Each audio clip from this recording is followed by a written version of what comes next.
Okay, so um, thank you all for coming. Really appreciate your time here.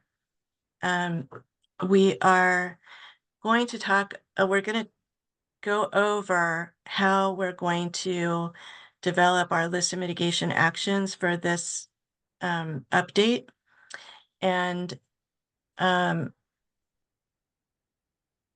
that's what the purpose of this meeting is. And then, so we earlier in the year, we went through a group of us who had been most involved in developing the mitigation actions for the last plan, the current 2020 plan. I should put on my video, sorry.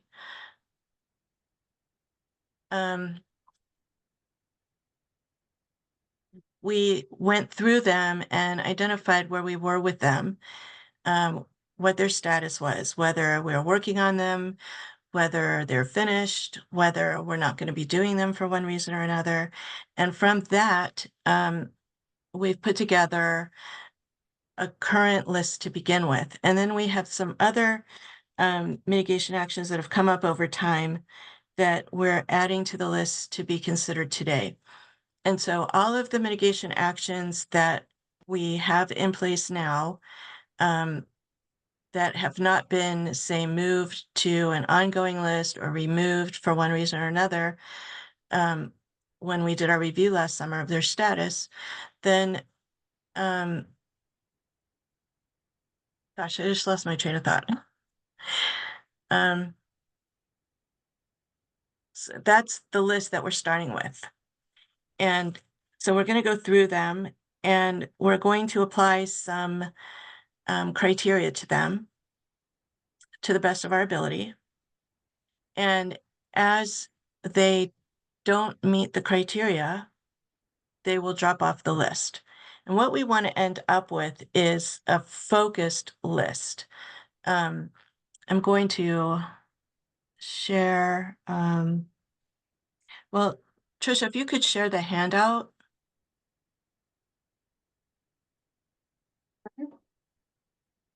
So which one? The one that says handout in the title.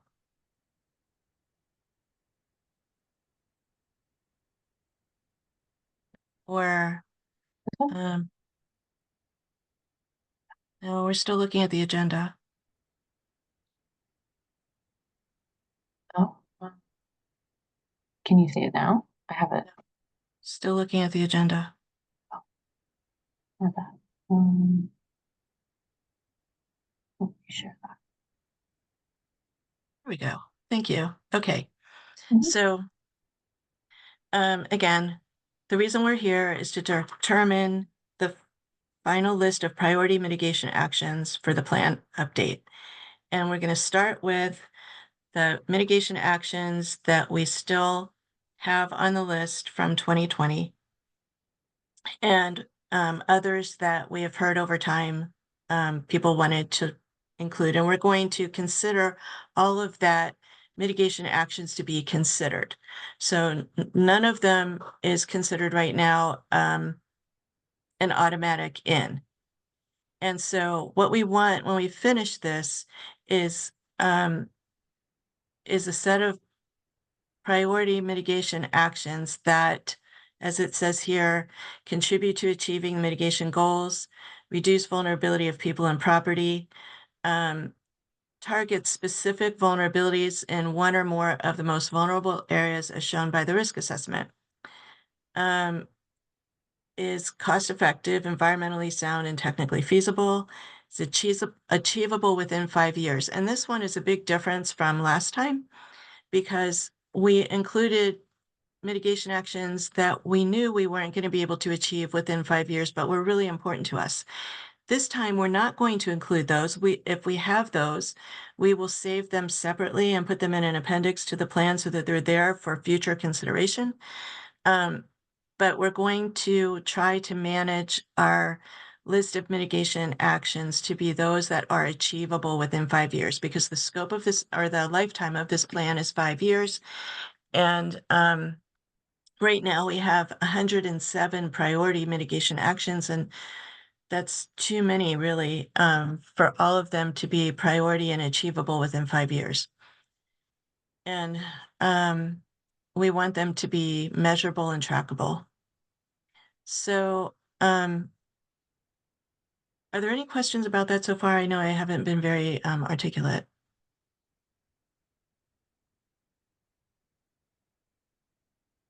No, no No questions questions? from me. Mhm. Okay. So, a little bit more on the background, going through this. FEMA has some required criteria, as always, for our mitigation actions. So they are supposed to be based on the current risk assessment. And the reason we're using goals today is one, we don't the risk assessment is being finished up this week. And um, so because the goals are reflective of the risk assessment and what we knew by October 1st of the risk assessment, um, we're using the goals by the associative property that we all learned in elementary school. So, so we're assuming that if they are achieving the goals, they're also um, achieving the risk assessment. Not only that, the goals are supposed to be consistent with the risk assessment. So I feel like we can go forward with this today. We will have the updated risk assessment, the final that we're going to use for this year, for this update, very shortly, before we finish this whole process. So we'll have an opportunity to return to that and look at this again, just to make sure that our mitigation actions meet all these requirements. Then FEMA says that mitigation actions have to be cost effective, environmentally sound, and technically feasible. They don't give any definitions for those words. So we have, where are you going? Oh, Sorry, sorry. I'm going that's a little okay. bit ahead, looking All too right. much ahead. Um, so we have some questions to consider that will get us to those, we think will get us to the definitions that we don't have. So we're defining them by our questions. And then we also eventually will have to describe how each action contributes to the hazard mitigation goal. So we'll talk about that a little bit today. Um, and um,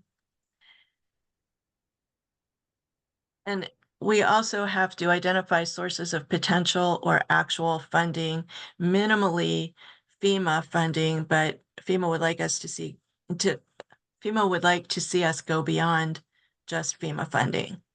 So we'll be talking about that a little bit also before we're all done with this. Okay, so now you can go ahead. Then there's some other criteria. Um, we're going to use SMART that many of you are familiar with: specific, measurable, achievable, realistic, and time bound, and equitable outcomes. And this is something that's going to be hard for us to grasp, but we're going to do the best we can. FEMA is interested in infusing equity throughout the plan, and so is the state. And each of our agencies has a diversity, equity, and inclusion plan. So we are we're going to think about equity, but it will be much easier for us to think about equity when we get the final plan. So we will need to come back to that in the future. Okay, because the equity part isn't fully fleshed out yet in the risk assessment, but it's coming. So these are FEMA's statements about equity from the state mitigation planning guidance that they put out. And then the second piece here is from the state of Oregon. And then we have below that OEM's statement from their diversity, equity, and inclusion program called the IDEA program. And then DLCD has their equity and inclusion program in their strategic plan. And so those are the four I pulled out so that we could think about them as we're going through this. FEMA says equity is the consistent and systemic, fair, just, and impartial treatment of all individuals. And they relate it to reducing risk to the whole community, that it's essential for doing that. State of Oregon goes into a little more detail. Equity acknowledges that not all people or communities are starting from the same place due to historic and current systems of oppression. Equity is the effort to provide different levels of support based on an individual's or group's needs in order to achieve fairness in outcomes. And then they go on to list who are these communities. And okay, can you go ahead, please? To the next page. Oh. Okay, I don't want to spend too much time on this because we're not really going to be able to do much with it today. And so OEM envisions equity as the consistent and just distribution of resources, opportunities, knowledge, and support to the whole community in disaster prevention, mitigation, preparedness, and response and recovery. This requires the experience and knowledge of historically marginalized and underserved communities, can inform the way the agency operates. The term underserved communities refers to populations that have been systemically marginalized by oppressive social and economic systems, making them chronically less able to equally participate in the development and implementation of resilience building activities. And then they go on to list the groups that they feel are part of those groups and part of those communities, I'm sorry. So they are very similar to, but not exactly the same as the states, and the same for DLCD. DLCD follows the states very closely and I think adds one or two groups in. So we'll deal with the equity thing mostly when we have it. Then the winnowing process. This is what we're going to do today. So here's what we're going to do. We're going to take a look at each mitigation action individually. And we're going to evaluate it against the criteria that we just kind of skimmed through. And then we're going to do that evaluation by answering these questions. And the ones in blue are the ones about equity that we're going to kind of put off for the next round. And then we'll come up with whether or not we can say yes to these questions. If the answer to a question is no, then that mitigation action drops out at that point. And then the ones that are dropped, again, will be saved for another time. And Trisha will be taking notes on our discussion on another paper. So if anybody didn't get the email prior that I sent just a few minutes prior to this meeting and download the materials from the website, we want you to have these questions in front of you and also the goals handout. And so the goals handout is the result of the work from the goals workshop on November 8th. And so this is our new list of revised goals. We went from 14 to 15. And so we're going to use that for the first criterion, whether the mitigation actions are going to help us achieve the goals. So I'll give you a minute. And can you do something to, like raise a hand or do something? I don't know, choose not a raised hand, choose another icon to put up when you have downloaded the goals and this handout from the website. Do you know how to get to the website? I can put that in the chat. Sorry.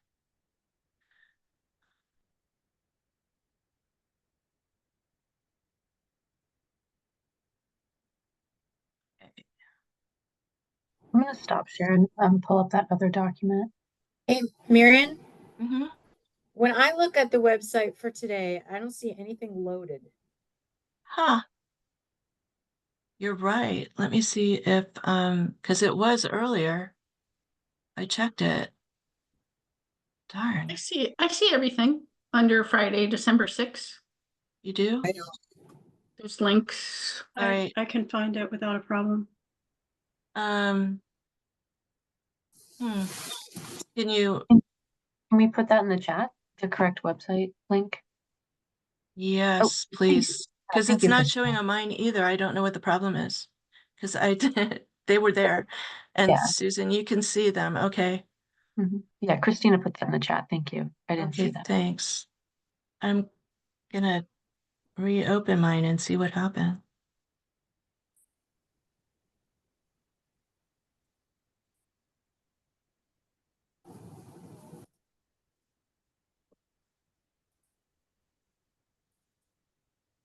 Oh, mine's there now. Maybe if you reopen the website.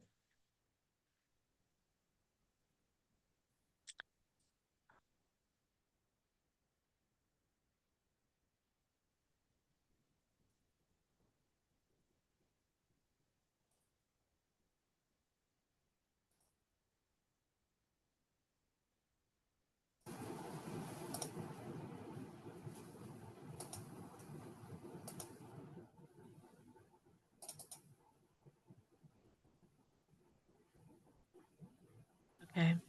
You also may want to open it in a separate tab so that you'll be able to easily open all three of them.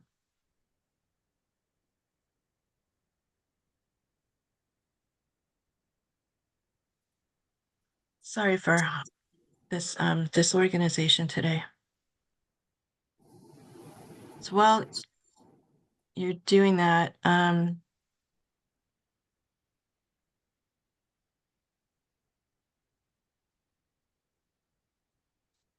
we're gonna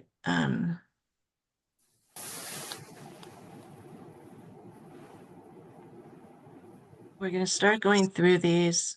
We'll add additional, you'll have an opportunity to add other mitigation actions at the end. And we'll get as far as we can today. The meeting that was previously established for the 19th will be canceled, but we'll still be meeting on the 20th. And we'll be meeting at least the first two meetings in January. I'll get a revised schedule out to everybody also very soon.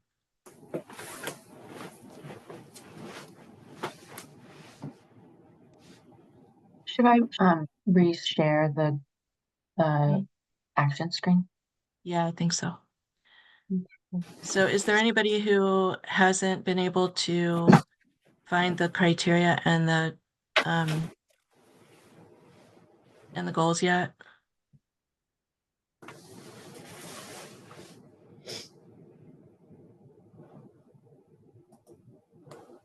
Okay.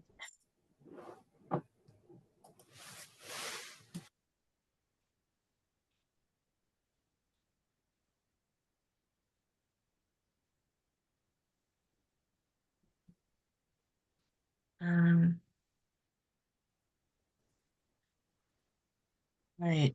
Can you make that a little bit bigger? Can try. How's that? Can you all see? Okay. All right. So here we go. The first criterion, and the first mitigation action. First mitigation action, update the hazard probabilities in the NHMP for all hazards. The risk assessment upgrade for the 2025 NHMP included updating hazard probabilities. The method to develop hazard probabilities in the 2030 NHMP should continue to incorporate best scientific methods. And So would that meet a goal? Would that help achieve a goal?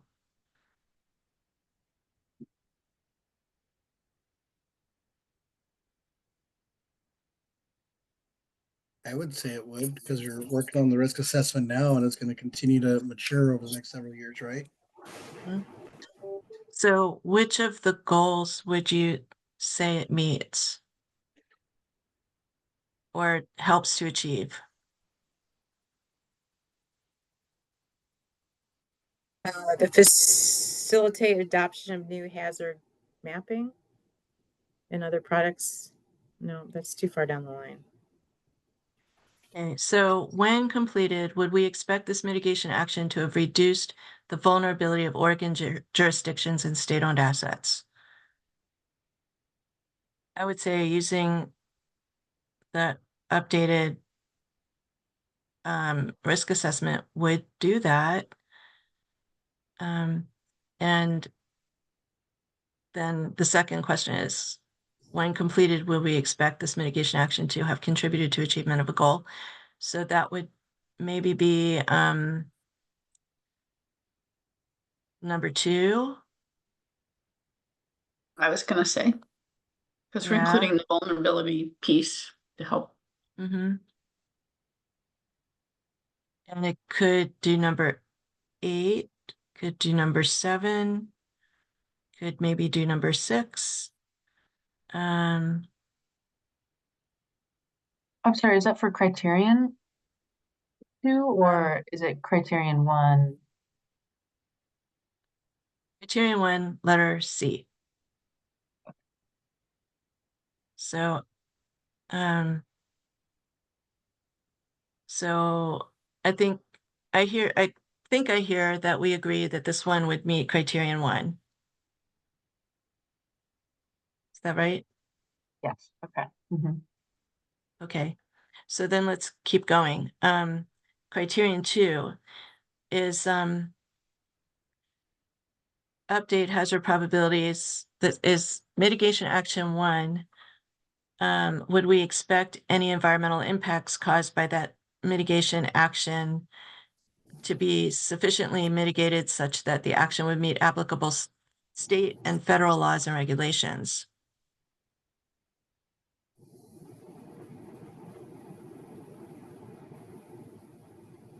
Doesn't seem to really apply, does it?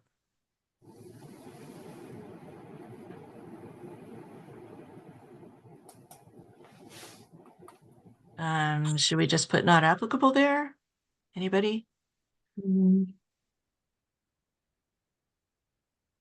Well, yeah, environmentally sound. Sure. Yeah, we could It do has that. no negative consequences environmentally, so it's environmentally sound, yes. Okay. I would contribute to equitable outcomes. C. Sorry, I have too many screens open. Environmental justice. I think we're gonna have to wait on that one. The blue ones are the equity ones that we'll be able to answer better as soon as we have the final risk assessment. So we'll have to return to this. So we're just focusing on the black questions now.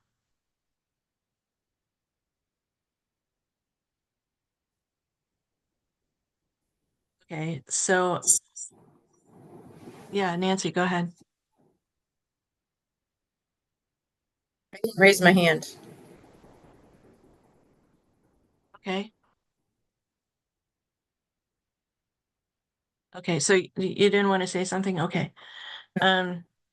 Then I think we can move on. We can say this one meets or is not applicable and then go on to number 3, whether it's cost effective.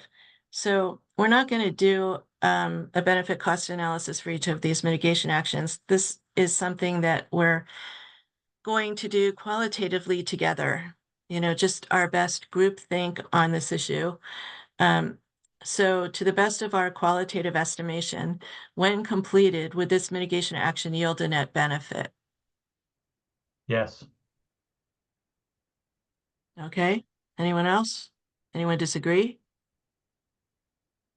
All right, To the best of our qualitative estimation, when completed, would this mitigation action reduce impacts to a greater extent than another potential mitigation action option? Is there anything else that we could do besides use the upgraded risk assessment to be cost effective or more cost effective than that? Yeah, okay. So let's go on. Next question is it smart and technically feasible? Is it specific?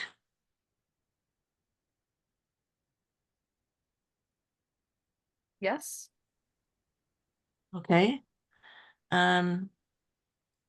Is it measurable? Yes.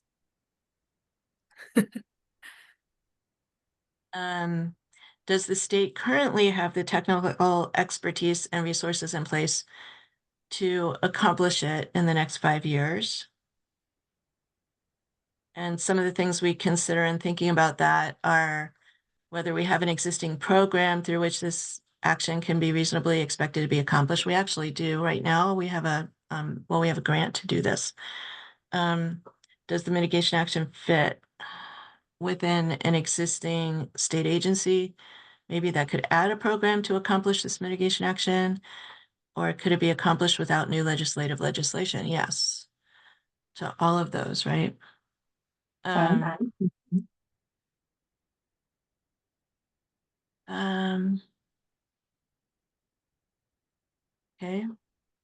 And so, okay, so we're done with this one. So let's go to the next one. And we'll just keep going and get through as many of these as we can today. I don't want to read all these out loud, so just take a minute at the beginning of each one to read it to yourself, and then we'll talk about it. And we'll go back up to criterion 1 for each one.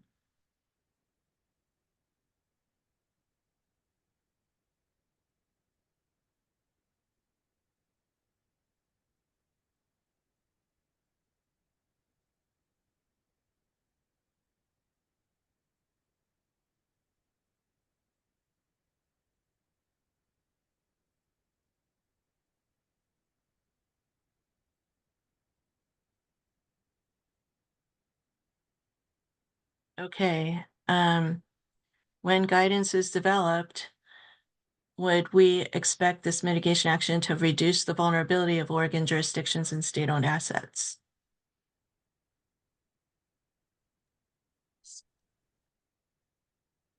Was that a yes, Susan? Yes, it was yes. Oh, okay. All I hear is pss, pss, pss. I'm sorry. I'm too quick on the mute.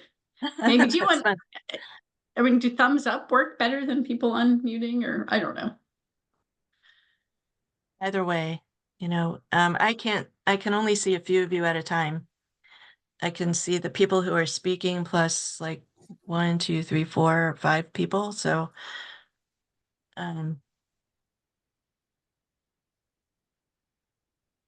so maybe someone can help me with that. Okay, so is there anybody that disagrees?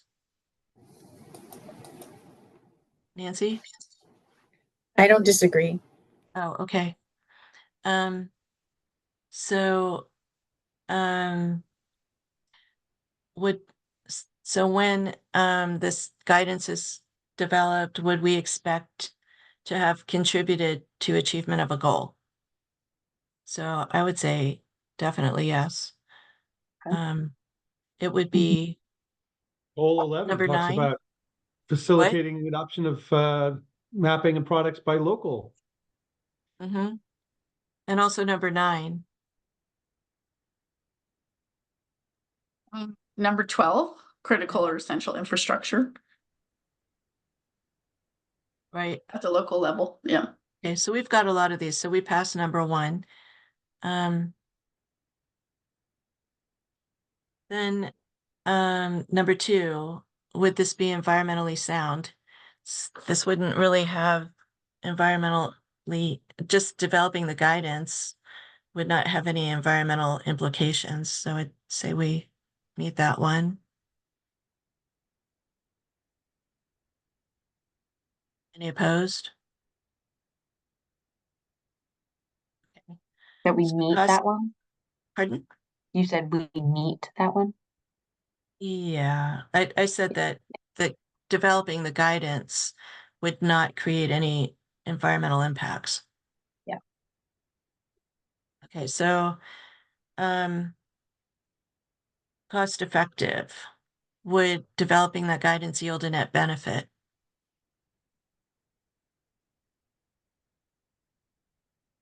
Yes, Very likely, yeah. yes, I would say yes, because you're not building in areas that are going to have disaster declarations. right. Okay, so then moving along, technically feasible and smart, is it specific?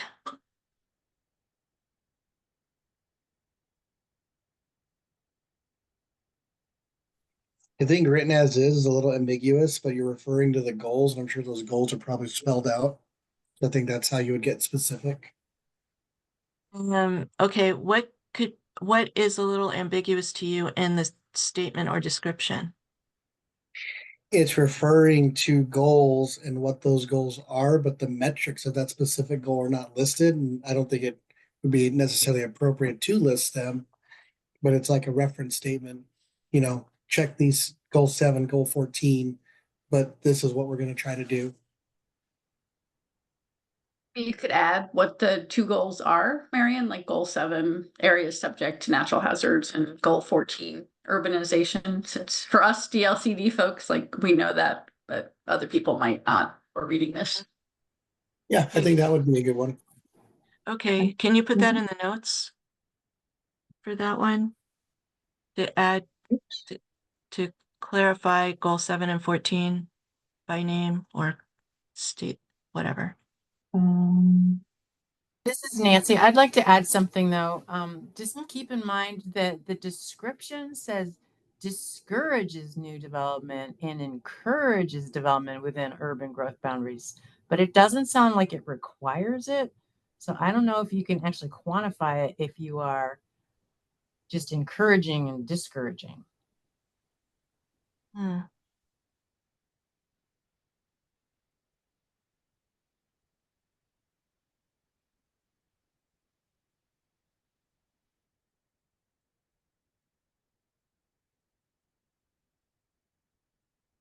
Well, you Do you want me to can't, put that in the notes? yeah, I mean, you can't can't prohibit really with the land use planning program. So I don't know how, yeah.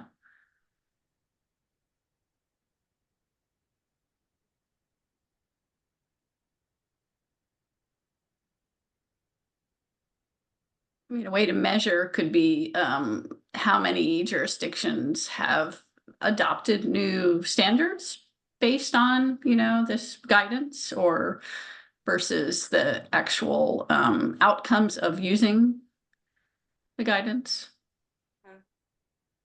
Maybe.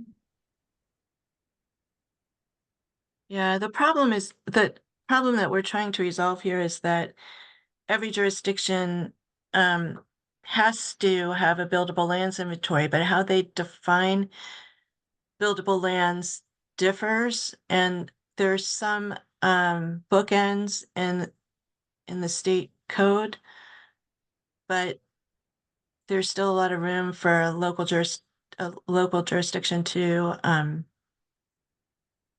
do things individually. And with respect to hazards, I think we'd like to get more specific than what we have currently and help local governments think about how to do this better.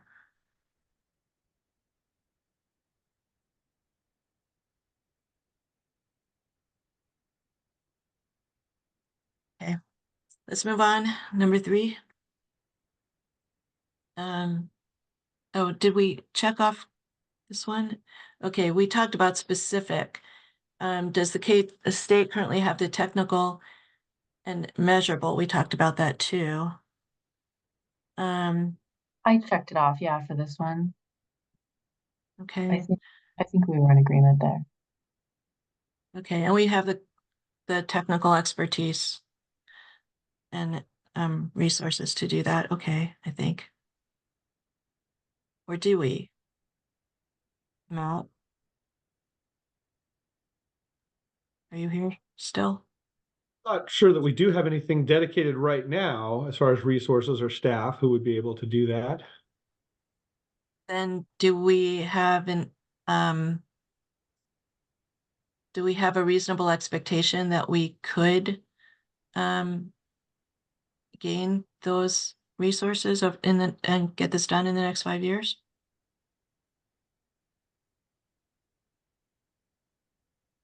Possible. I couldn't say that it would be certain, but I guess reasonable expectation doesn't ask for certain. Yeah, we can't be certain of anything. What about identifying what the resources are? I think that would be at least a short-term goal that you can accomplish in 5 years. That could lead to either legislative request or agency request.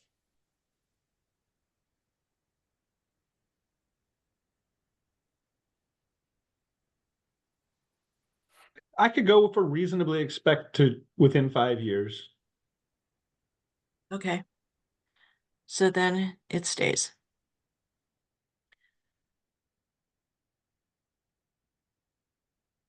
All right, number 4 or the next Number one. three. What? Number 3. Okay. Provide funding and technical assistance to local governments to use that new guidance. So I guess that would be the same thing.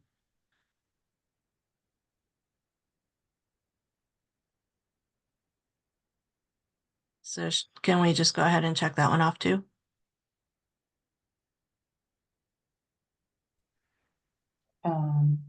Sounds As reasonable. fulfilling goals. I think I would say the expectation of funding for it is probably one step below, but it's still not, it's not impossible. It's not unreasonable. It's not outside, but it's a little less probably. Well, it might, I wonder if that is something that could happen with the housing push.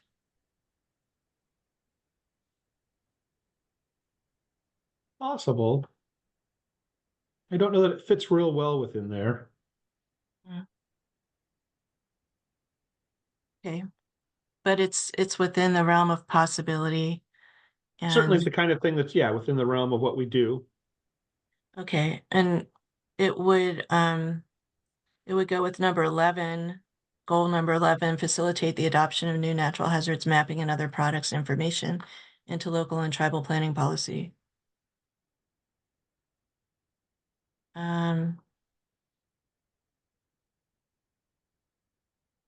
It would be cost effective because it would result in better or less or building in less hazardous places.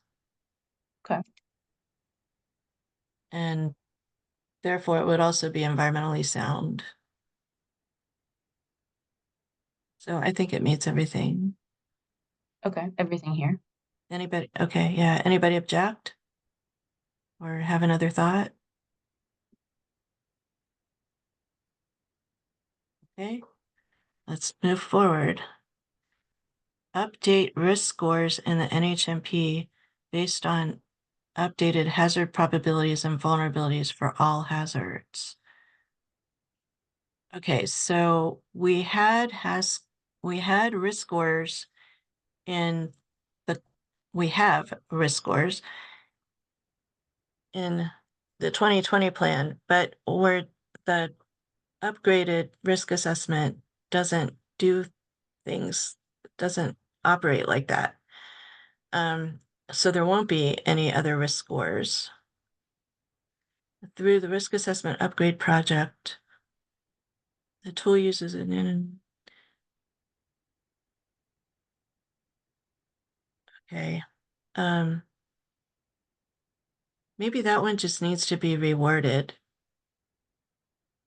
Update risk scores. I'm not Too really late to sure. remove it and say it's done.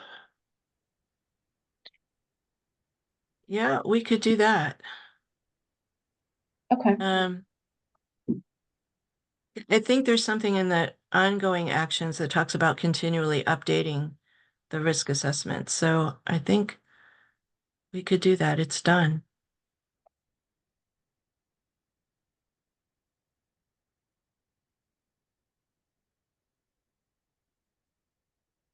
And it will continue to be ongoing, so. Okay. Right?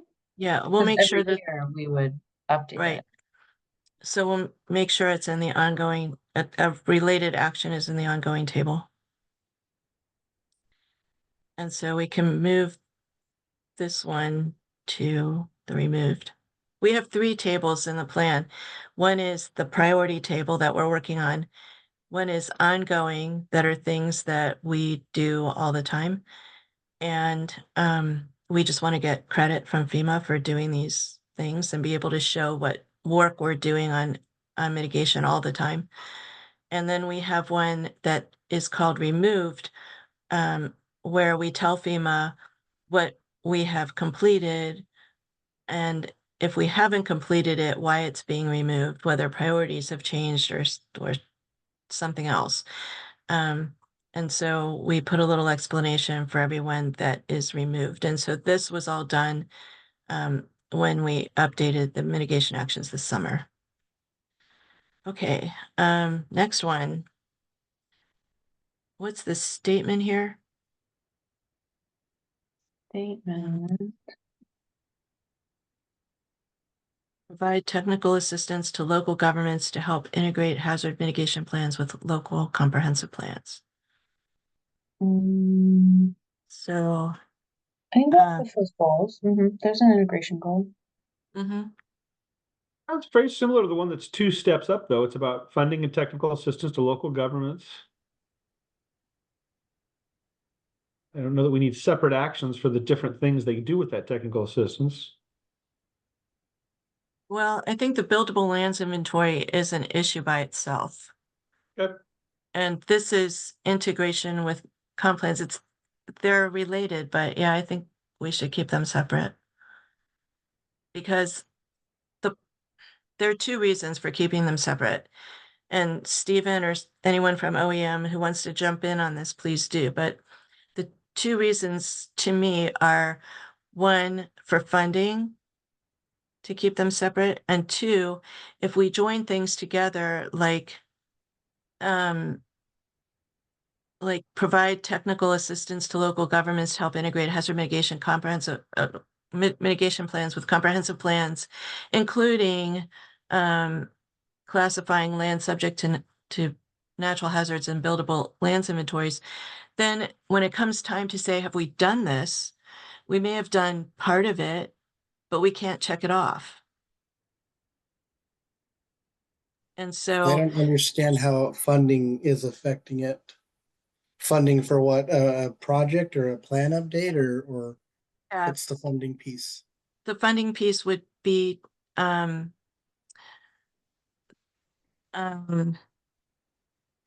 well, integrating hazard mitigation plans with local comprehensive plans is not going to be funded by FEMA. But we potentially, FEMA could provide funding for the guidance document under CTP.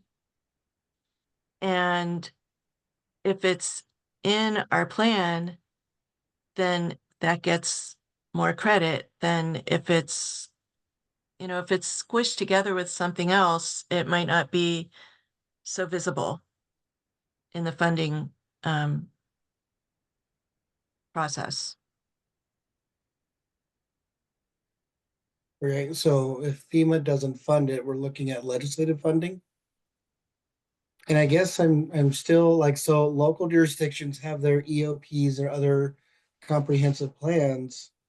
Have we even like done a pulse check to see who's not doing this? Well, maybe you need to clarify it's the local land use comprehensive plan.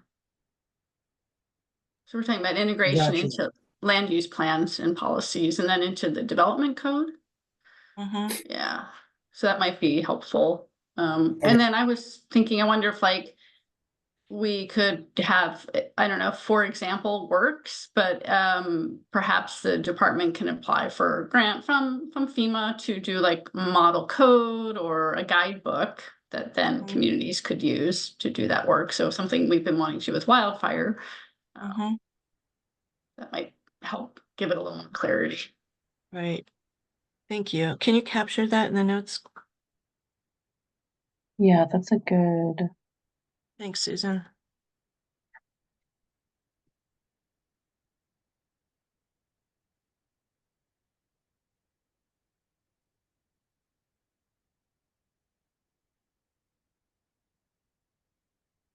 We also need to include tribal plans in all of these, where we're talking about local land use plans or local governments or whatever.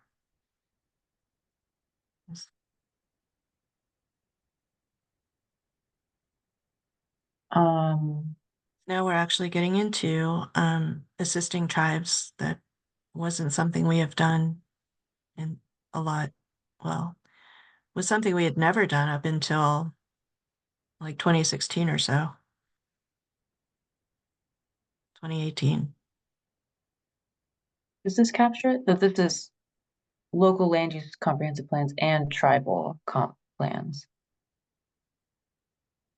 Is that what you mean? Right. What else did you say, Susan? There was something else, I think. It would be And then helpful to have an example of like, you know, model code or guidelines.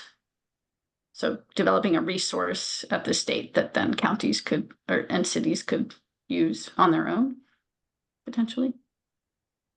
I feel like that's a mitigation action on its own.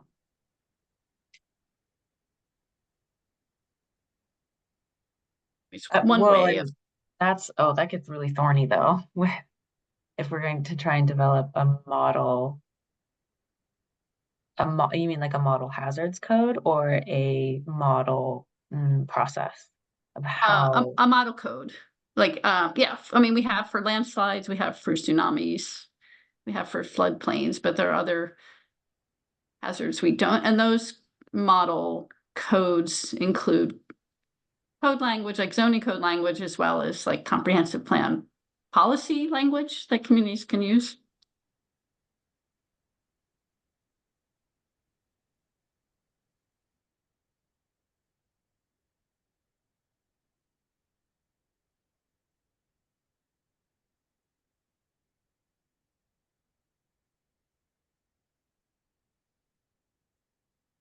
Okay. So,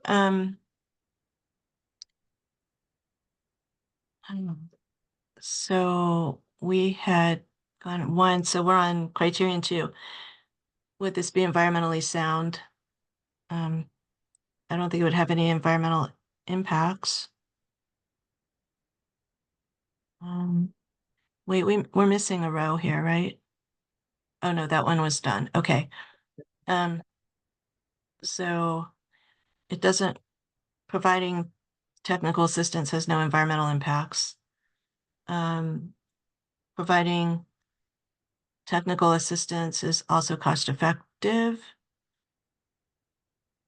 And the mitigation action we decided is specific. Is it measurable? I'd say yes, we can measure how much technical assistance we're giving.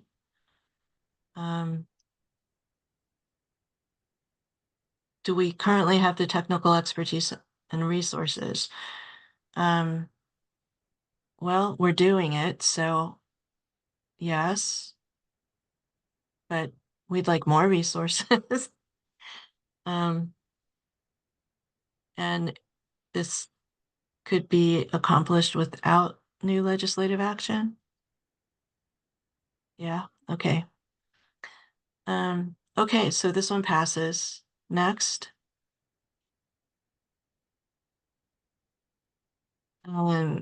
Okay, use the lessons learned from the 2020 risk assessment to develop a more robust and scientific standardized risk assessment methodology across all hazards at the state and local levels. Well, I'd say that's done. Risk assessment did it. It's we're gonna have the final, like, shortly. We have the ongoing action, of course, it's never done. You're always going to be improving it, but as far as a Right. major upgrade,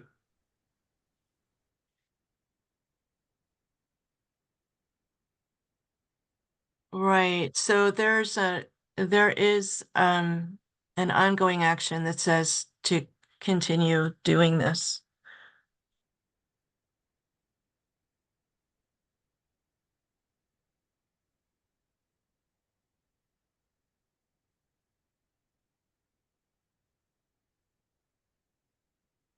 Okay. Okay, that one was easy. Next. Okay. Develop and fund a legislative package for general funds or lottery funds to match federal funding for local hazard mitigation planning. So we had the one bill during 2021 that provided match for certain grants. And I believe, Stephen, that there was some left over and it was able to be rolled over. There's still some question about. Can't hear you. Can you hear me now? Yeah. Okay. Yeah, so some of it did get rolled over, but there's administrative roles that are still being developed on how the rest of it will get spent. There was another, I submitted a policy option package for the 25-27 biennium. It did not go through, but working on writing something for the 27-29. Okay. So let's go back to criterion one. Does it, if we had this funding, would it reduce the vulnerability of Oregon jurisdictions and state-owned assets? And would it have contributed to a achievement of a goal? Well, it achieves the goal in the 2020 plan of trying to get funds. So I think it's a good one to put in here to point to when I'm developing policy option packages to get funding through the legislature, to point that this is something that has been identified in the state's hazard mitigation plan. So I would keep it in there. Okay. Quick Um, question, Stephen. I thought in a recent call, was it Business Oregon? Oh gosh, who was it? One of the other state agencies had said that they had funding as well for match for grants. Is that They ringing do. any bells? Yeah. It does. Special Public Works Fund, or SPWF, I believe is their acronym for it. We've Okay. been using that on a lot of large infrastructure projects, and we've developed a process that when folks are looking for match or looking on these big infrastructure projects, a letter of agreement from Biz Oregon, if Biz Oregon agrees to fund it. That way they can earmark their funds for a mitigation project. Okay. so should this statement be limited to general funds or lottery funds? I would say state dollars, because like the SPWF, it's state dollars through Biz Oregon. We're also looking with state fire marshal about using some of their funding they got as cost share assistance. So I don't know if those are general. I mean, the assumption is they're general fund allocations, but I don't know if they're just a one-time appropriation or not. Okay, so we'll change the words from general funds or lottery funds to state funds.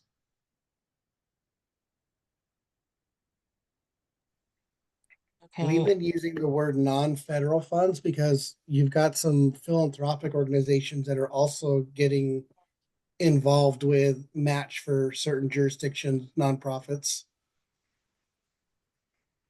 okay, Just anything that's non-federal.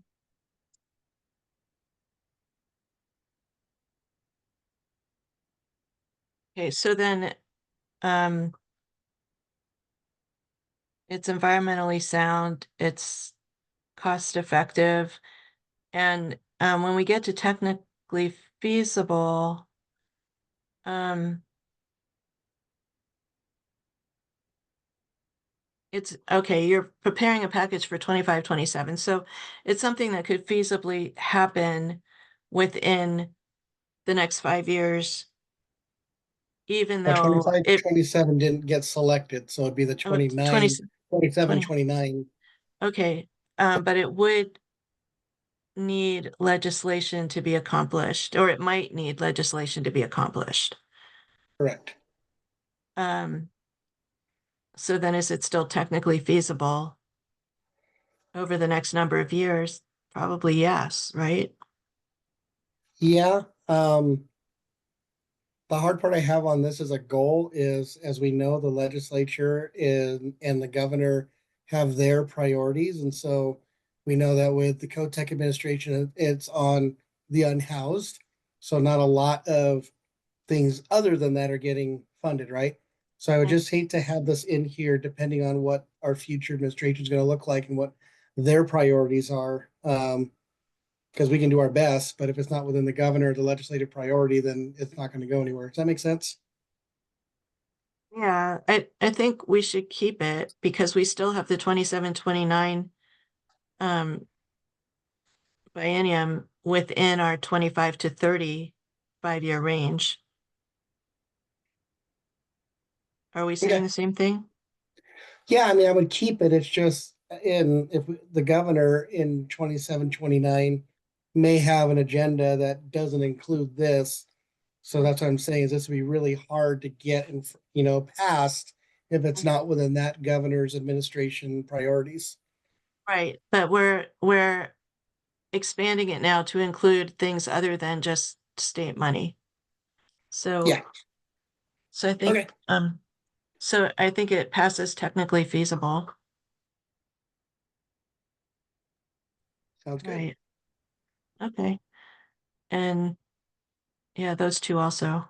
Oh, Yeah, it doesn't have any environmental impacts and it's cost effective because okay. This one is similar. So we should probably, oh, I don't know, fund a legislative package for general funds or lottery funds to include additional funds for DLCD technical assistance grants. It feels like this is the method by which we might accomplish some of the ones that were a little further up there, where we said help them either integrate into comp plans or use the new mapping. It's like this is the method by which you would accomplish those, but this by itself is not really the purpose. Funding by itself is not the purpose. Um,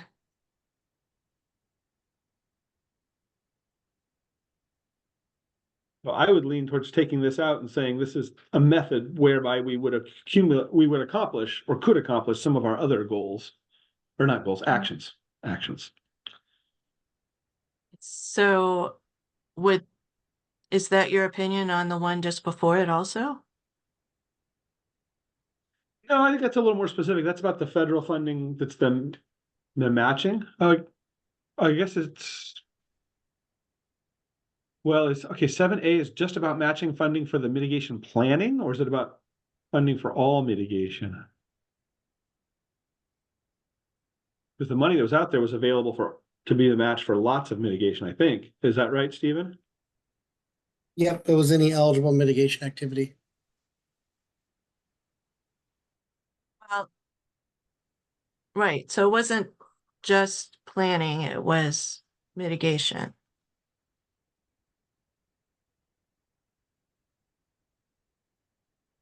It was also projects, I mean. So I mean, if I were doing it, I would probably take 7A and make it broader, so it's just the general funds to be the matching fund for local hazard mitigation. Okay, so if DLCD was putting forward a POP for funding for technical assistance grants, which includes as its second priority, natural hazards and climate change adaptation planning. And you could point to this document and say, it's in the state's natural hazard mitigation plan that this is a priority for us. would point to the two that were up above that describe what we're doing with it. Mm, That we're gonna use this money to help them, reconsider that map or consider the mapping, and we're gonna use this money to help them integrate it into their comp plan.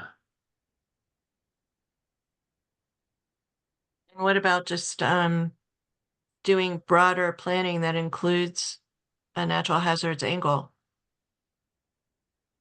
Good.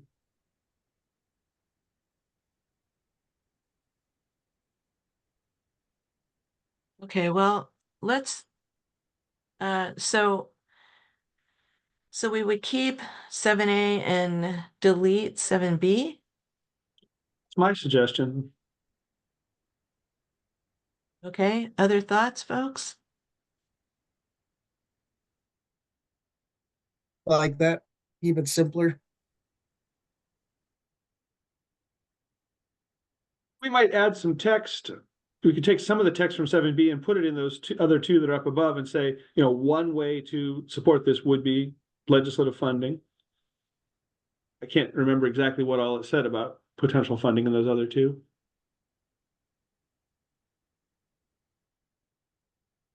All right.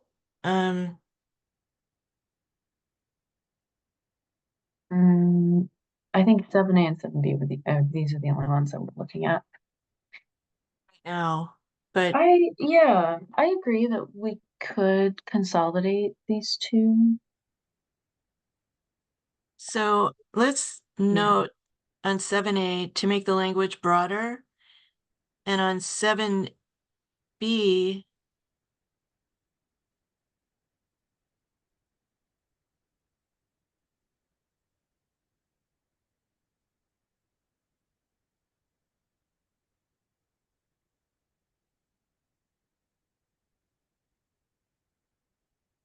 Does that capture it?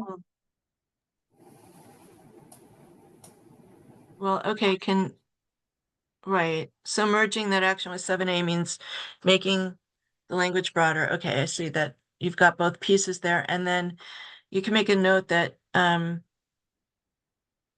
that this would be the method, that what Matt is saying, that this would be the method to accomplish some of the other planning goals, not I'm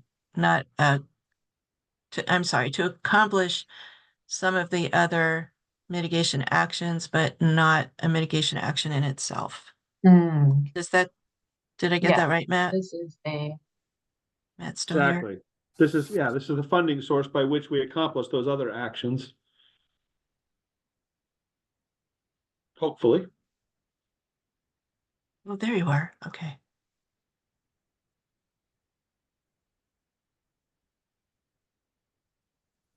okay. Okay, pursue enhanced plan status. Well, would that be driven by the risk assessment or the mitigation goals? The risk assessment, not necessarily, but the mitigation goals say, develop and implement a comprehensive statewide natural hazards mitigation program and strategy. My question with that is, aside from the state plan, what role would anyone else have in the enhanced? Because from my understanding and kind of how we're pursuing this, majority of it's going to fall on OEM. Are we getting payments out on time? Are we getting RFIs done? Are we getting good sub applications? The scorecard we've gotten for enhanced, pretty much 99% of it is all on OEM. Right, there's that. And then there's the part that's not on OEM is the integration. Yep. And so that's where, we need input from all the other agencies and the universities and other folks. So the CBOs, nonprofits. Doesn't the IHMT carry a lot of that with the state agencies? And now that we're being more involved talking about what are the overarching mitigation strategies and programs they have within the specific agencies. And then, of course, we have our academia folks on there as well. Mm-hmm. Right. One of the, well, yeah, so the financial part falls on OEM, but the integration part, the working together and coordinating and collaborating, falls on everybody. Yeah, the IHMT mainly, right? IHMT agencies, yes. So I'm not understanding, obviously, what you are getting at here. Is this a something to put in the state plan? Because again, a lot of it seems like it's an OEM driven process of our own internal processes, other than, as you said, the collaboration. So should it be Right. worded to be pursuing enhanced status with IHMT agencies or something to bring it, the IHMT into it on the collaboration piece of it? Mm. Okay. So you're not suggesting to remove it. No, just reworded. Okay. Okay. I misunderstood that. Okay. Because we have a lot of words here, but I think if we could simplify and just say collaboration for a statewide strategy, led by IHMT agencies and others. Because we have some folks that do that just join to listen. I don't know if we've had any recently, but I do know some nonprofits have expressed interest to Joseph and I. So just that collaboration piece. Yeah, and for those who are unaware, that the state plan has two levels. One is standard and one is enhanced. And we've gone back and forth in Oregon between the two.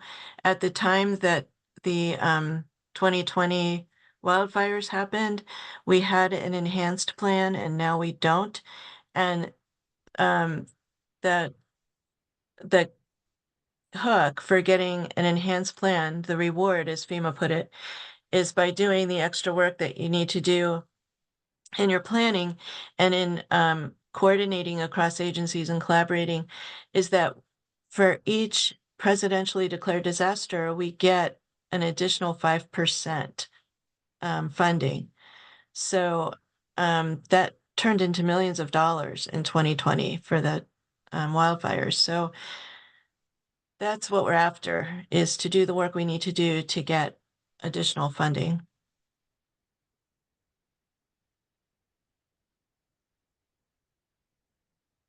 Okay, so we're back to, is it driven by the risk assessment and goals? I would say yes, it's driven by goals. Then,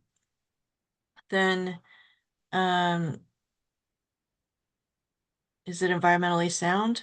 Well, it doesn't really apply. Is it cost effective? Yes. And technically feasible and smart. We're going to make it more specific. Would it be measurable? Yes. And we currently have the technical expertise, and I don't know about the resources.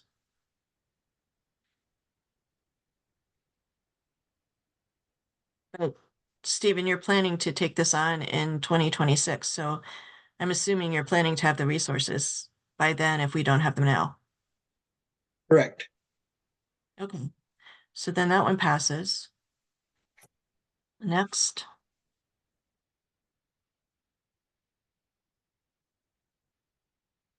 Establish an online platform and procedure for collecting and sharing mitigation actions from state, local, and tribal NHMPs. Stephen, you guys are working on something like that?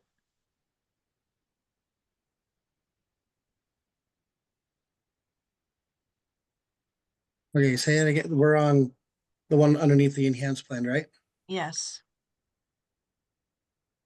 Yes, we're correct. We're actually currently creating a library of all the plans that Joseph and Jason review, to have a digital copy of them stored on our servers. We're also doing a secondary project of extracting all mitigation actions identified in the plan to put them into a library that's going to help inform our grant funding. Okay. All right, so is that something that could be used by others, that second library? Yeah, so As- dashboards will be public facing, so anyone should be able to go and look at the Lane County mitigation plan, and then mitigation actions for Lane County. I don't know how far down we're gonna dial it. It might just end at the county level, because there's only a few cities that have their own plan. Most are multi-jurisdictional. But they all have to have mitigation actions or they can't get funded.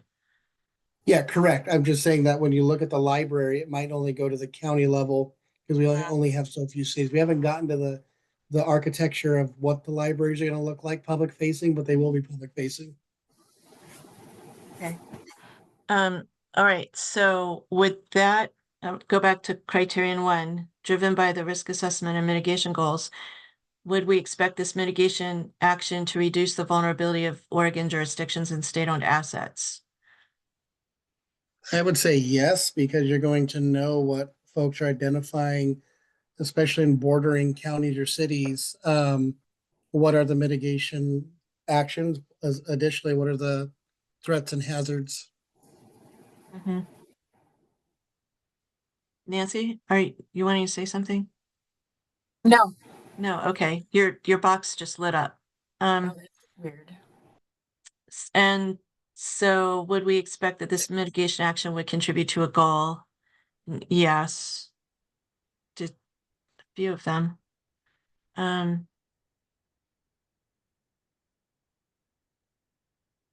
So I think we can check that one off. Okay, so environmentally sound. Again, I don't think there are any No environmental, impact. No impact, no environmental impact. right? And cost effective. Would it yield a net benefit? I would And say it'd be effective on like our side, because we're not gonna have to do so much research Mhm. on what the actions are. And I think over time, we're gonna be able to be more informed and strategic with how grant funding is utilized. okay. Um,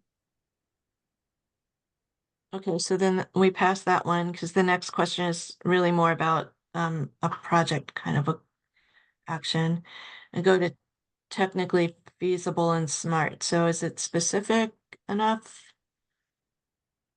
I think so. Okay. Would the results would be measurable. We're doing it, so we currently have the technical expertise and resources. So we pass the 4 criteria for that one. Unless there are objections. Okay. The third Okay. box, we met that one too. Oh, we did. Okay. Okay, thanks. So next. I'm sorry this is such a haul, you guys, but we're gonna have to keep at it. Establish an online platform and procedure for collecting and sharing mitigation actions that's the one we just did, sorry. Establish an online repository and procedure for storing finalized FEMA-approved local and tribal mitigations as well as the Oregon NHMP. So that's what Stephen was just talking about too. So I think we can just mark this one as met also.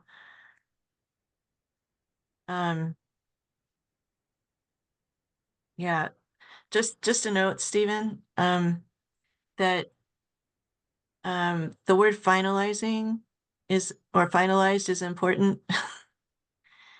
And If Steven's still on, I saw in the chat that he might have to drop. Oh, he said he did have to Okay, drop never- early. Yeah, okay, so he's not here. Okay, But yes, we can make that note. yeah. Well, Joseph knows that too. Joseph and Jason are both here. Joseph is, Jason is not. Okay. Well, you heard that, Mike. The reason finalized is important, everybody, is that the often what happens is a final draft goes through review and FEMA approval, and it never gets finalized with the final dates, the effective dates, and the actual adoption and FEMA approval included in it. And so the local governments have on their websites their most recent approved NHMP, but you can't tell that it's been approved because it says it's a draft and it has the wrong dates on it. Because it's the date that the draft was submitted, but it could be 2 months later that it was approved. And so you don't really know the effective dates. And this is one way of keeping everything straight. And that's why it's important when FEMA does approve it to actually finalize the document. So, okay.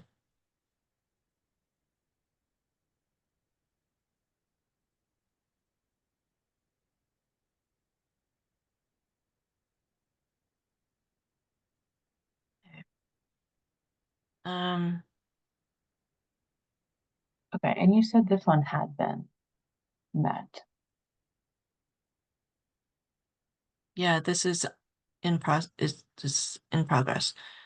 Okay. Okay.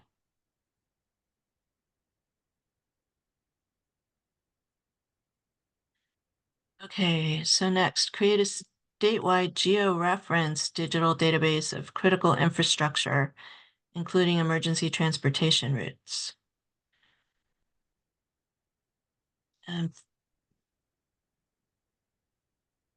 Okay, we're gonna have a critical infrastructure GIS later with the risk assessment, and it'll include transportation lifelines.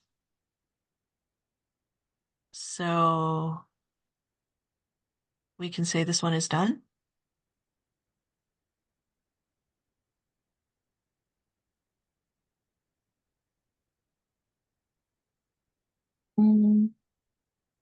Okay.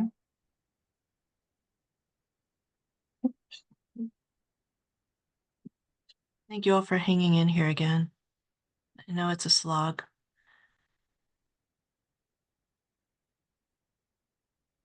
But we'll eventually get to all the ones that you're interested in. Okay, next one, living document. Oh, okay. This one is covered by one of the ones we just went over because it said, and the state mitigation plan. Actually, maybe it's not. Because the living document idea is that there would be a public facing one, which is a public facing version of the NHMP, which is what the previous mitigation action was talking about, a place to store it. But the living document is having it available during the 5-year period in a non-published version that we can update as we go along, making this process every 5 years a much lighter lift.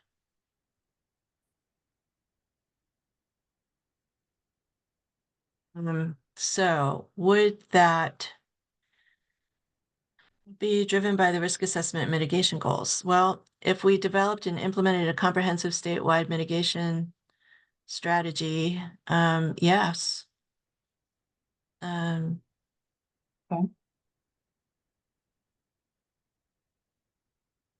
And it's that's no environmental issue. It would be cost effective because it would reduce the amount of effort needed to do this every 5 years. And it's pretty specific. it is measurable because we can measure whether we're actually doing it. And do we have the technical expertise and resources in place? We have the technical expertise. I'm not sure. Well, I think we do have the resources in place. I think OEM has resources for doing this.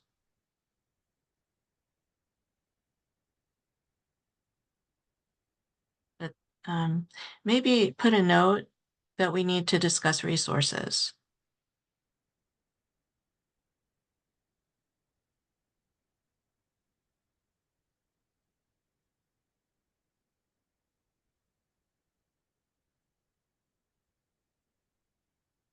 Okay, because this one might end up having to drop off if we don't.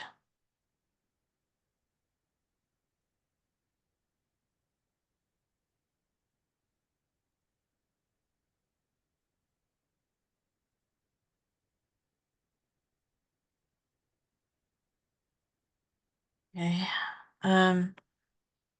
Request the Oregon legislature to fund the state disaster loan and grant account immediately following presidentially declared disaster or another disaster. I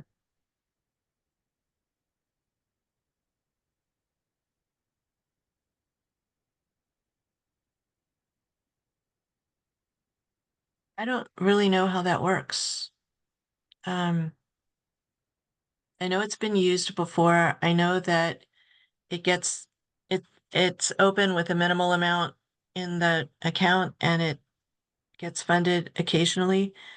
But I don't think it's regularly funded after a disaster. Is this something that that anybody else here knows about? And Joseph, if you have something you can add, you can put it in the comments. Or Mike, do you know anything about this? Right, not. No. Anybody else? Okay, so maybe we'll skip this one for today and come back to it next time. Okay. Improve state agency procedures for tracking data on state-owned leased buildings and critical essential facilities.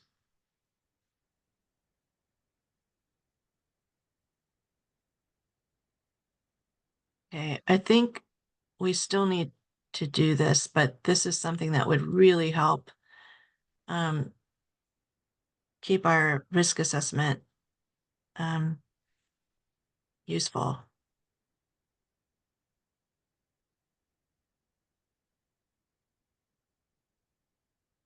And then that data would be available to everybody.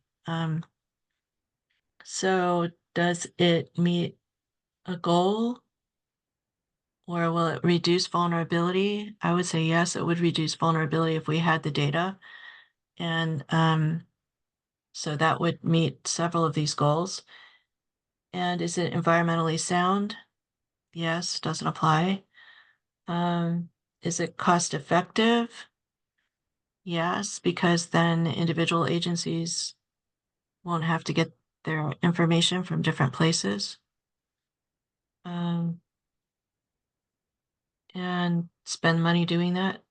And is it specific?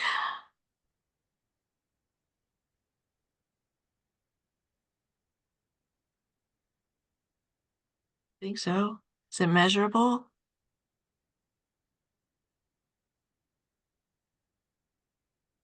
I think so.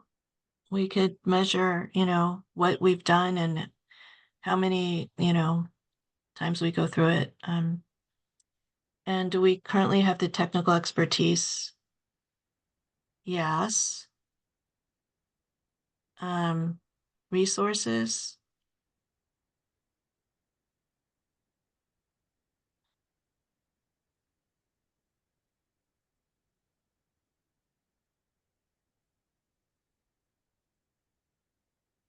I think there probably are resources for doing this because of the way it's done now,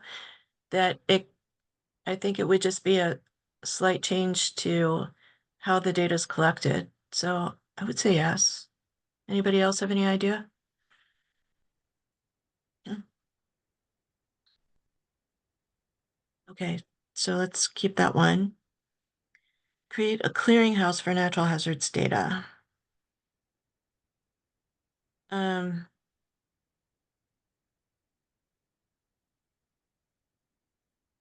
Bill, do you have anything to say about this? I think you're the only one here right now who might have had any history or connection to this.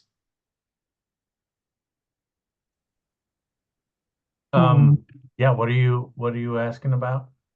This Creating a clearinghouse for natural hazards data. This Oh, is well, we have something, one for like specific hazards. So we have one for earthquakes. But not one for kind of all natural hazards. We don't have a like one like that. Is that what you mean? well, what it says here is emergency responders and community planners alike need access to the best and most current natural hazard data that's available. Project would be a cooperative effort between authoritative data sources, DLCD, DOGAMI, OEM, OWRD, federal partners, and would include establishing a single point of online access to reliable data maps and information about natural hazards, developing in conjunction with DAS-GEO a portal to distribute the data, developing a multi-agency state of Oregon flood hazard website, providing an I mean, it ongoing what? seems a little mixed up to me. Like a clearinghouse is normally to collect perishable data during or directly after an event. And so like developing a multi-agency flood hazard website is um, not really in line with that. It would be like developing a place for people to grab that perishable data and place it. Of which, like I said, we have one for earthquake hazards right now that I'm aware of. I don't know if we have any others though. I don't know if we still have it in this list of mitigation actions, but there was a perishable data action also, something to collect the perishable data and then create the clearinghouse was a separate action. Hmm. I I mean, they're wonder if, both good ideas, right? I can uh-huh. agree with that completely, but it's just a little, seems a little like mixed up um, to me. Like it could use some just clearing up, like I said, that flood hazard website. It's like, okay, what's that? Is that clearinghouse stuff or not? Mm. Okay. Christy, you have something to say? I was just going to say ODF has multiple data sets related to the hazard, wildfire hazards based on various data and instances. So I think that we have more than just like earthquake kind of data that if you wanted to tie together, we currently store most of that on Oregon Explorer um, as both our wildfire and then also the CWPP data that we store there for folks.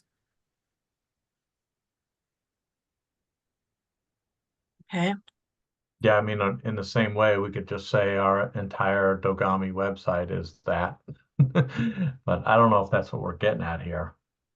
Um, I thought the idea for clearinghouses, like I said, was, for this kind of specific purpose of collecting data and placing it somewhere during and right after an event.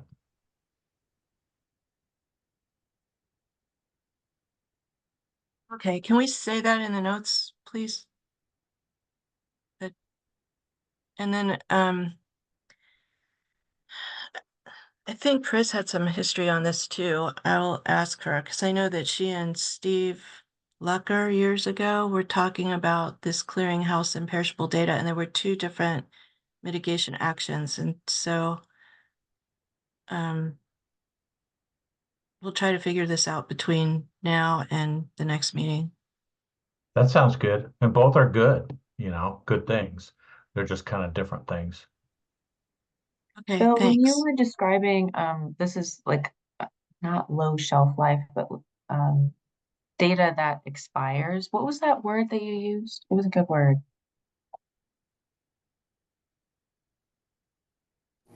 He said perishable. Perishable. Mhm. It's a great word. Okay, thanks. Okay, so So we'll just leave that open for now. okay, keep it open. Okay. All right. Data supplied to the risk assessment tool by state agencies should be standardized and made authoritative data layers by the Oregon Geospatial Enterprises FIT program. So this, I think, is a new one that somebody suggested. So, and I think it was suggested earlier on because it got dumped into the middle of this table. So, what do we think altogether? Reactions? Sounds very technical, very, like, we have the data, but it's not in the FIT program. Right. I think though it calling it out as this is a project that would need funding is makes it so it's appropriate to appear here.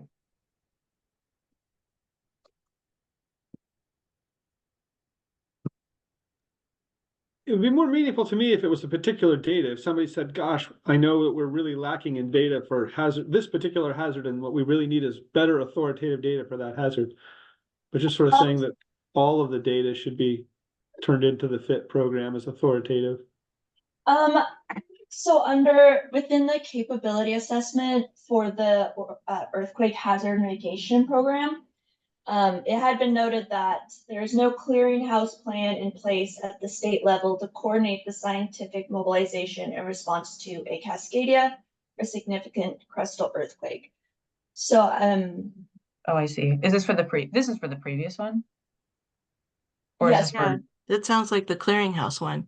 oh, sorry, I thought, yes, No, we can return to clearinghouse. I think that's important. We're on data standardization for the risk assessment tool, but we can return. I think that's a really important point.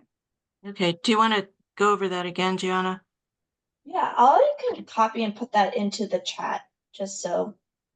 Where is it from? It was from the capability assessment on the earthquake hazard mitigation program. That was one of the gaps that they had pointed out.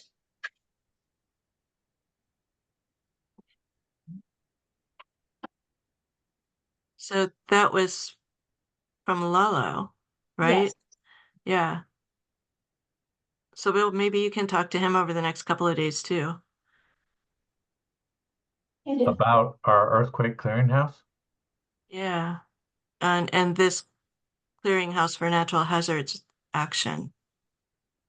Yeah, I mean, I think I already talked about that with you guys, Okay. right? We have one for earthquakes. We Oh. don't, not as far as I'm aware, we do not have one for all hazards. And some of the stuff up there in the description doesn't seem to meet like what a clearinghouse is for, but Right. so But I mean, you here, could make clearinghouses for each hazard. That would be a little more specific. And then you could chalk some of them off the list as being accomplished. But if you do all hazards, like you were saying with some other things, it's going to be hard to accomplish them because little pieces of them won't get accomplished and may not get accomplished until you like have a disaster of some kind, and then that clearinghouse is made. But the action is made when the clearinghouse exists, even if obviously data will always be going, more data coming in and out of it. Once Right. you've created the clearinghouse, you can check, did it? That's true. They just don't usually get formed until like disasters happen and everyone's like, oh, we need somewhere to put this data. But sometimes we're proactive if we have, allowable time and funding. okay, so I think on rereading this comment, the question about creating a clearinghouse is one question, but I think what Lalo's raising here is there's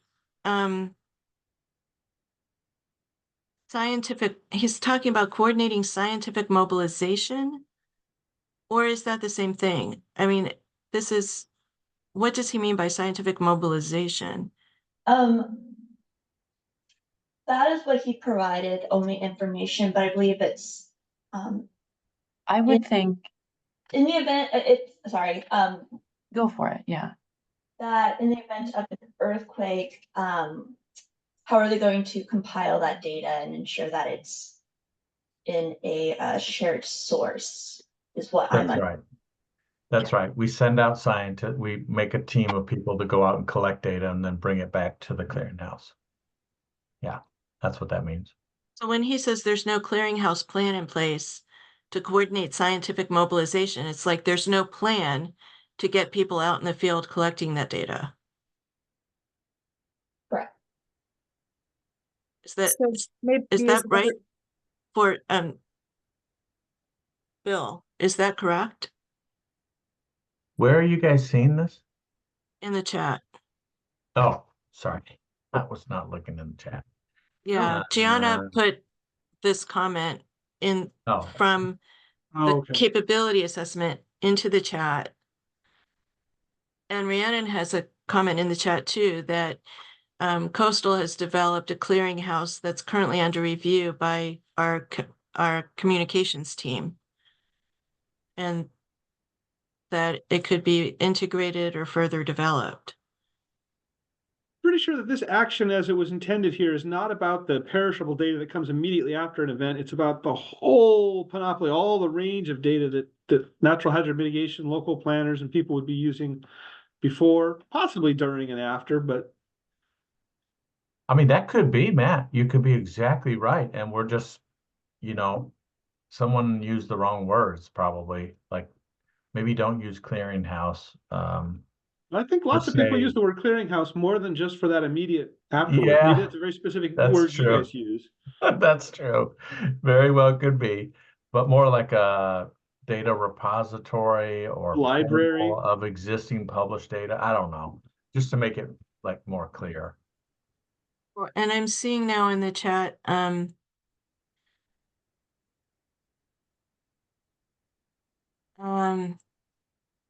okay. The clearinghouse action dates back to the Scotts Mills earthquake in 1993. It's one of the oldest actions. The first version of the NHMP was published in 1992. We probably have the clearinghouse these days for most natural hazards, but it's not necessarily all in one place. A lot of it is on the Oregon Explorer, the perishable data.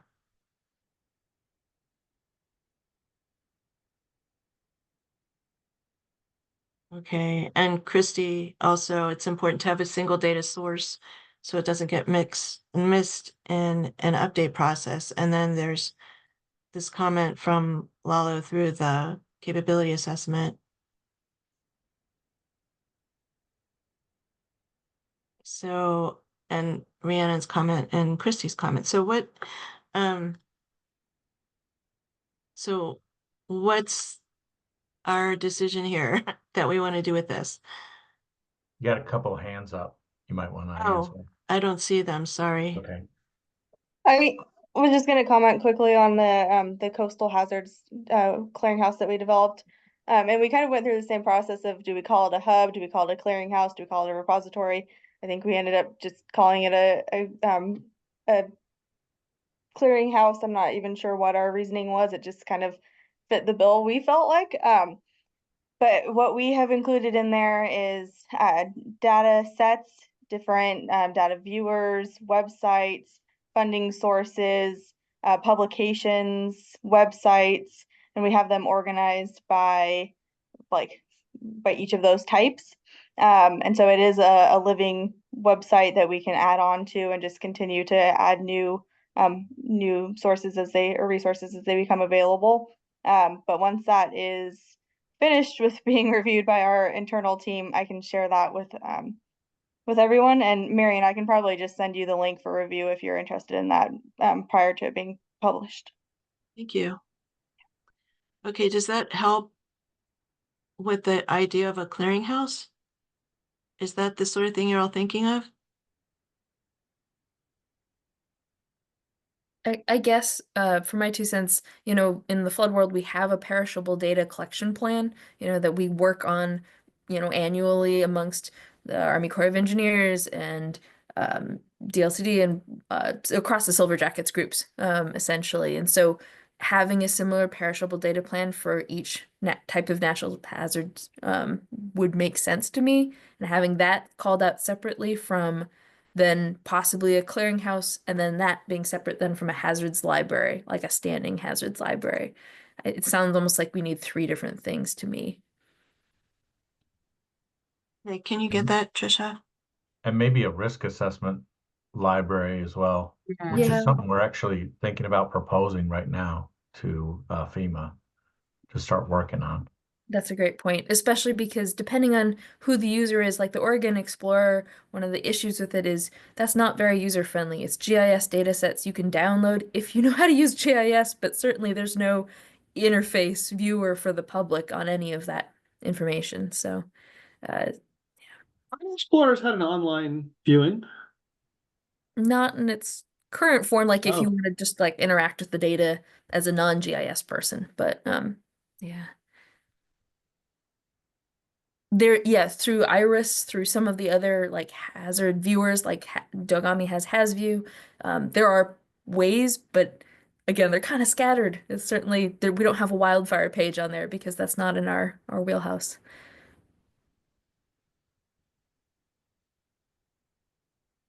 Hey, can you list the different? Oh, Um, so I was thinking a perishable data collection plan is the first piece before events. Possibly a clearinghouse for a temporary repository is the second piece. hold on. She can't type that fast. Well, this is being recorded, so that's good. Yeah. Perishable data. So perishable data collection plan is like the planning piece of it is one. The second one in my mind, and folks can weigh in here, is maybe you want a temporary repository, a temporary clearinghouse to share information as a disaster is unfolding. The third would be a hazard library of some sort with the component of being able to make it accessible to non-GIS users. And then the fourth Bill was mentioning was a risk assessment library. I'll call it that for lack of a better term. Okay, and what would the risk assessment library be? Like a portal that allows access to all the risk assessments that we've done for communities in Oregon so that they can have easy access to them. Okay, thank you. Which, I would put that word clearinghouse with that temporary repository. That's normally where like hazard people stick that word. So maybe stick it in there because it's like possibly adding some confusion to this for some of us. For me. Okay. So do we have everything down now? We don't have ODF's piece. ODF has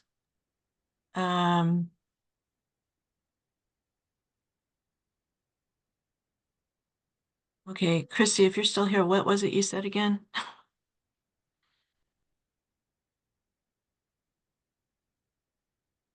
She's You said- gone. Oh, Yeah, I think she said the Oregon Wildfire Risk Explorer, so it has the right. She said they Pacific have all Northwest. sorts of perishable data sets and other data sets, and they're mostly on the Oregon Risk Explorer, right? On the Yeah, but Wildfire then Risk Explorer. there's probably post-disaster data sets as well that ODF and maybe State Fire Marshal have, Mhm. but I don't know. You'd have to ask her. Okay. Well, it looks like she's still here, but maybe she walked away. Is this the right spot for it? I mean, if you start adding individual hazards, we're going to be here forever. Yeah, Yeah. that was the other thing that So that Christina, you can I do think that. you said. What, Bill? You can do that, but if you start adding fire in here, then the rest of us that are hazards people are going to want you to include all the rest of them.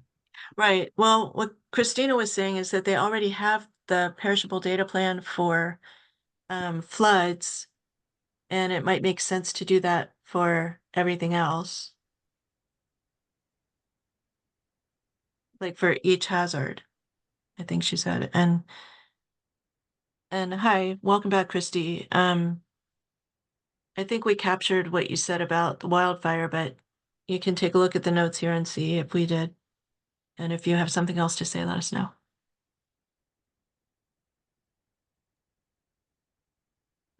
Marian, may I jump in for a moment? Certainly. Thank you so much. This is Hannah with Oregon Department of Energy.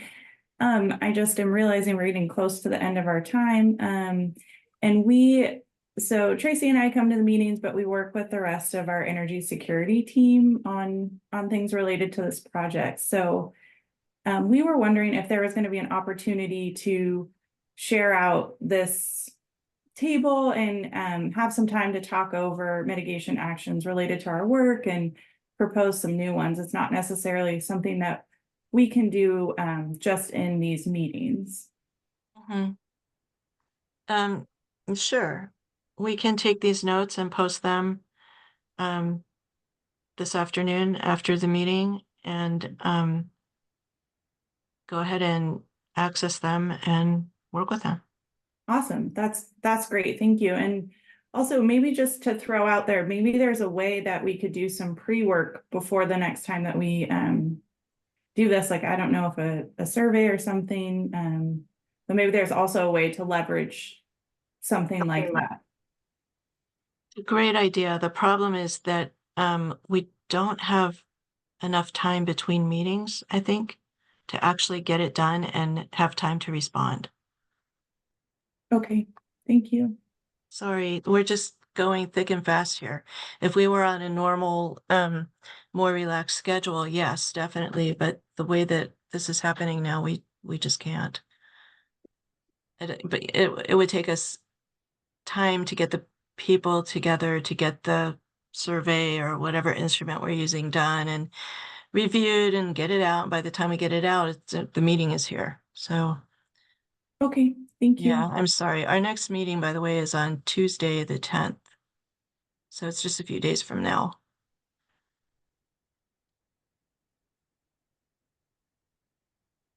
Okay, so it is 12:52, and we did have a public comment on the agenda, but I don't see anybody here who is not a state person at this point. So so we have a few more minutes, and I will be posting also tonight an adjusted schedule for the next several meetings. So please do take a look at that. All right. Let's see. Can we do one more? I think so. Okay. Let's skip the new one for now and go down to develop a database of state-owned critical essential facilities and their property values. I think we are doing that in the risk assessment, are we not? I think that's done. But it would be something that we need to update over time, so it would move to the ongoing.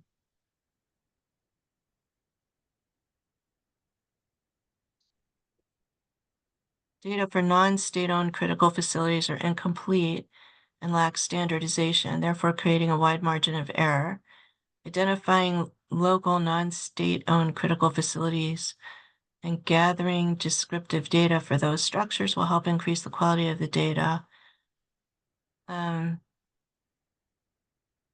Okay, it's not updated as a database, but as a data layer. All right, so this is specifically about non-state-owned, and it is something we need to do. So let's start with criterion 1. Is it driven by the risk assessment? Well, yes, it's a gap. It's a need for the risk assessment. And when it's done, it will have contributed to achievement of a goal because we have goals about critical facilities and reducing or enhancing, is it that one? Improving resilience of them. And is it environmentally sound? It has no environmental impacts. And is it cost effective? Would it yield a net benefit? Well,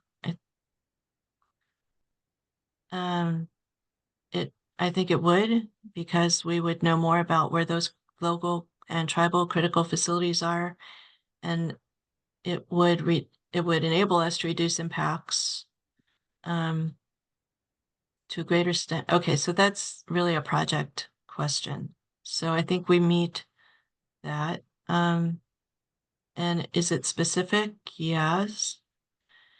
Is it measurable? Yes.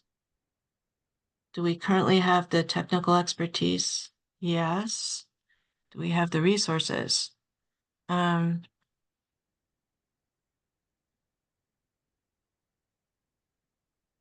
Yeah, I think we do.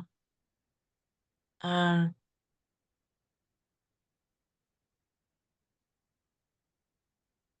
think so. Well, let's put that down as a question. Do we have the resources? Okay, so don't put an X. I mean, that's a real dilemma. You hate to take, if it's important, and say, well, we're going to drop it because we don't know where the money's coming from. Well, it may be that I'm thinking that there might be money for that, but I'm not sure. So we need to figure that out before we answer that last question.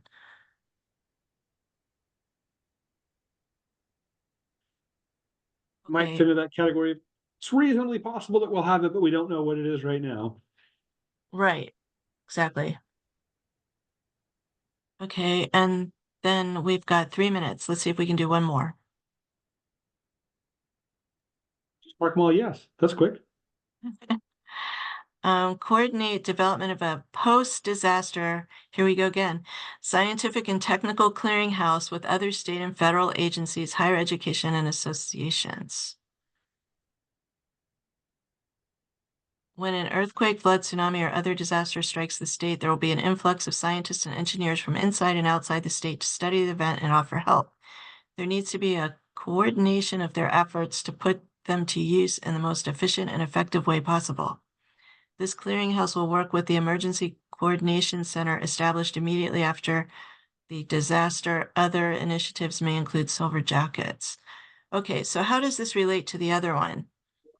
And this is the one we were trying to talk about, the perishable data. We just need to make sure we use the word perishable data somewhere in the description of this, for the statement.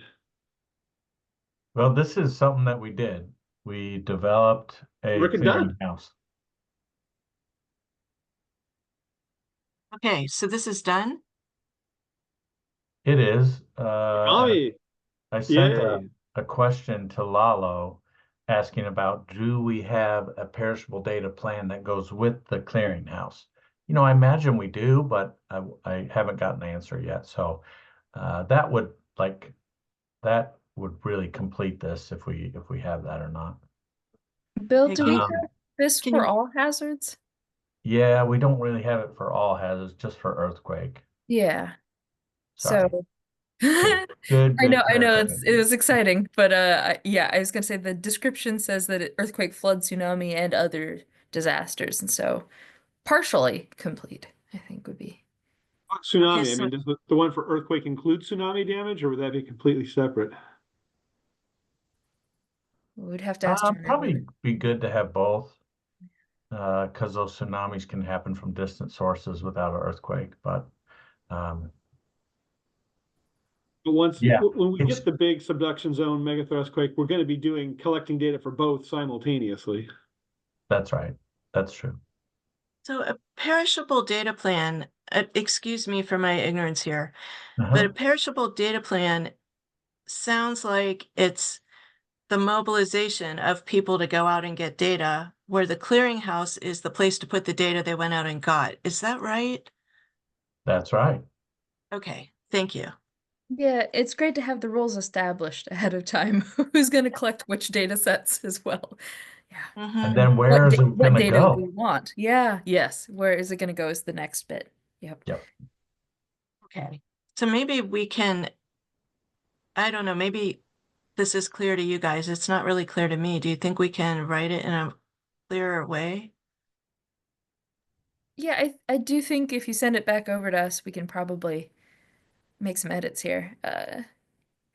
Sounds like we want to celebrate the fact that Tagami has done this largely for the earthquake, and that we want to use something like that as a model to be available for some of the others. Right, and Christina, you said there's a perishable data plan for the flood, but is there a place to put the data? Only sort of. Yes, there is part of the plan there, but it doesn't allow the distribution probably in the way that this is intending. My guess is it's, the Army Corps is going to keep everything for a moment at least, but that doesn't allow for widespread distribution and all the communities being able to access the information and the other good co-benefits that could happen if we had a proper clearinghouse. Yeah. Okay, if we had that clearinghouse, would the Army Corps allow their data to be distributed? Probably not. It does feel more like an Office of Emergency Management type of house, and I don't want to put that on them, volunteer them for that, but that type of agency would probably be the best place for something like that. Okay, then I think we're done. It's 3:01, and thank you everybody who has hung in here for the whole time. And enjoy the Other weekend. actions? Is this it? No, this isn't it. Okay. Is this No, in the what number box are we on? Or should we go to the box database if we want to make other suggestions? Is that where this lives? We have a lot more to go. Marion, why don't we put this on Box and folks can open it as Microsoft Word Online and make their suggestions? Actually, if you can, we found with the capability assessment that you can't use track changes when it's in Microsoft Online. So to use track changes, which I would prefer you do, track changes or comments, to download it, you go into Box, you have an option to download. You download it, you use track changes and make your comments in the notes column, and then upload it, save it on your computer and upload it to Box, and it will save it as the next iteration. Because unfortunately, we are unable to use the Microsoft Online does not, I don't know, I've been looking I into this know, it doesn't have problem. that functionality.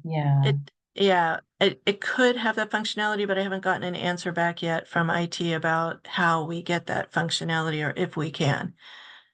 So right now we don't have the track changes functionality in Microsoft Online through Box. So you would have to download it, save it to your computer, and then re-upload it to use track changes. So I'm sorry about that hassle, but please do it that way.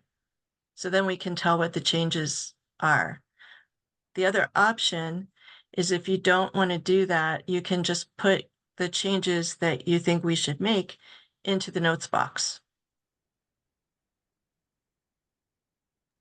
I don't have a preference how we do it, but if you send us an email with the link and what you decide is easiest for you to track so that you can keep track of things, just let us know what you need from us.